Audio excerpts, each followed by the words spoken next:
ನಿಂದು ತಾಯಿ ಗುಣ ತೀರೋದಿಲ್ಲ ಋಣ, ನೀನು ನಮ್ಮ ಪಾಲಿಗೆ ಎಂದು ದೇವ್ರಯ್ಯ.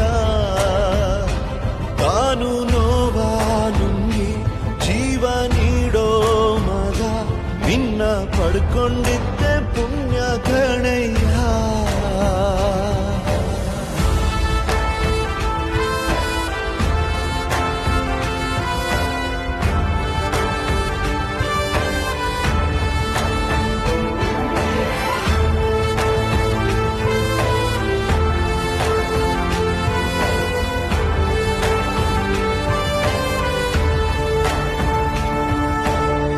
ಅನ್ನ ಕೊಡೋ ಭೂಮಿನು ಹೊಗಳುತ್ತಿದೆ ನಿನ್ನನ್ನು, ಊರನ್ನೇ ಬೆಳಗೋ ವಜ್ರ ನೀನು.